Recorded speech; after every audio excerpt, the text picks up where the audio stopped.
growing up in church, of course, I knew all the stories of Jesus. Yeah, I knew all the Bible stories and that were taught, and I memorized so much scripture. But I was very confused because things didn't seem to match up with all this stuff about love and God's love when I would experience at family weddings ending up in balls. Yeah, so the happiest day of someone's life, and it's all about love, ends up with the bride in tears and the groom's clothes ripped. Yeah, and all these horrible words coming off adults' lips. So, these are adults who I'm supposed to respect because we're raised to respect. So,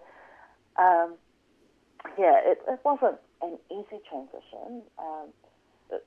It's interesting you use that word, but, for me, the church I grew up in, because it was a multicultural parish, so Sunday school in the mornings were mainly run by Bānangi when I was growing up, and there was one woman there, Mrs. Catherine, and she just spoke to me of this love that is in the Bible, and she just went about her thing, teaching us the Bible stories.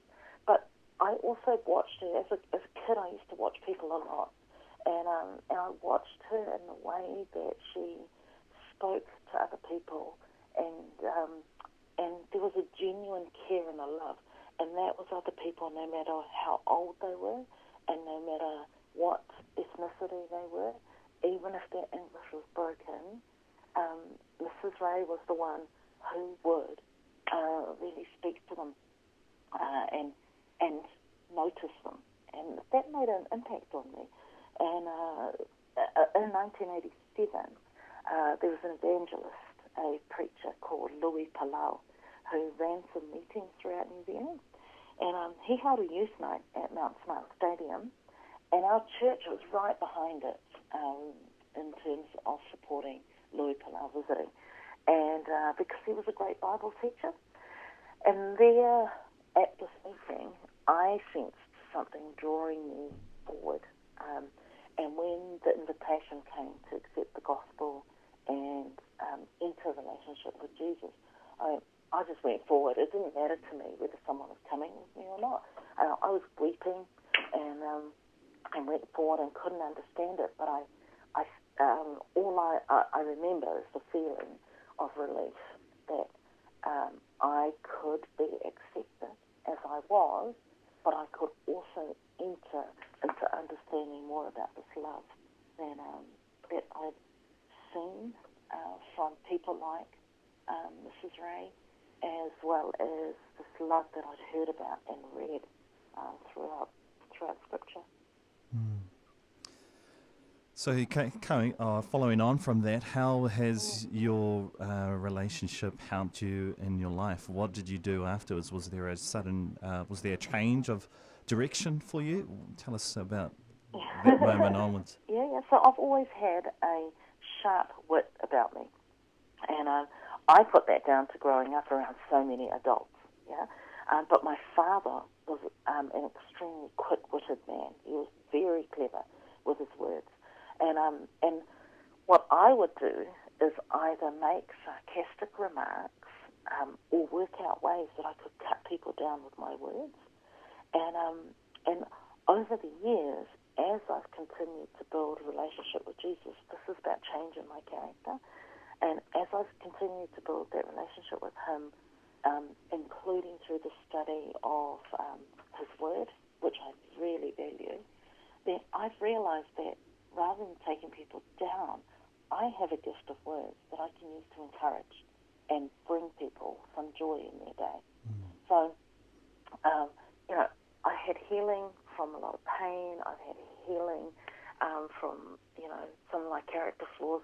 It continues, but my big thing with how he's changed me is that, I'm someone who's received healing. So why on earth would I live as if I hadn't been healed? Yeah, I live as someone who is healed, and then when you've been healed from something, you want to share that. Yeah, you want to share the blessing of it, and you want to make the most of that opportunity. Because without that, I would probably be someone down at the pub brawling, or drinking lots of alcohol, and continuing to go to church, but living this other life. Yeah, and so that's the change for me. And of course, God has changed your life, and you're definitely a blessing. Can you tell us how's God led you to pursuing Him in the vocation and training what you're doing today? But I think he was leading me even before I invited him into my heart. Yeah, like before I came into a relationship with him, I really know he was leading me. I didn't recognize it at the time, but so much of how I was seeing the world, yeah, like feeling like things weren't quite right, when I first started working, yeah, I was in insurance. I had to leave full-time tertiary studies, my business studies, to get a job and help finances at home because my late mother, Siaosi, couldn't work any longer because of breast cancer. So I started out as this cashier for a very well-known insurance company, and I had no idea what insurance was. I learnt it while I was there. And then as I faithfully did that job, God really opened up opportunity for me to develop in that job. And He opened the eyes of management team to see potential in me and then promote me. And after 10 years there, I was one of the youngest branch managers, and my business qualification, which I completed part-time, was then in full use in the management roles I held. And then I went to Bible College, what was called Bible College of New Zealand, which is now Laidlaw. And that was after 10 years of working at that insurance company.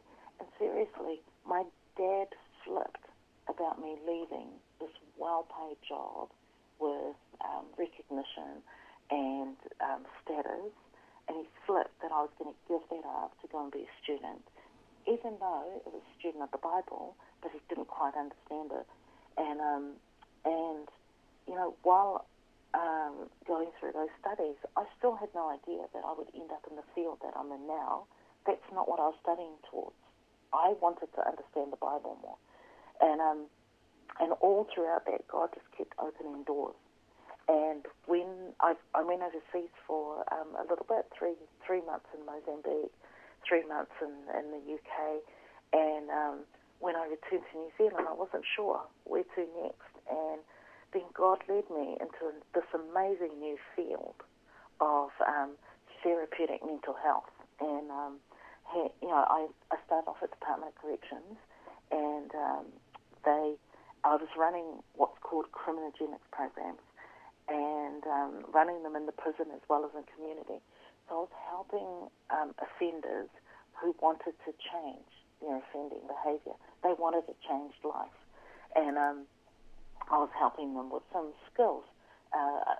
Firstly understanding why they keep doing the same thing, but then some skills on how to bring about that change. Then I moved to a leading NGO, that's a non-government organisation, as a family therapist, and then I was promoted into a management role, but here I am in this whole new field of mental health, and there was stuff that I learnt in all my training and getting these qualifications around running group and the family therapy stuff, and I started to have languaging for the way that I understood the world, yeah, and the languaging really aligned with God's word in Romans chapter 12 about renewing the mind, yeah? Being in the world but not of the world, yeah.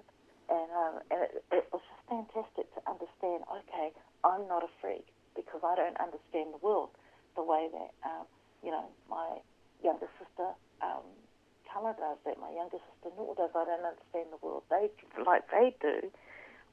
They don't have all these questions, so they probably get on with life great.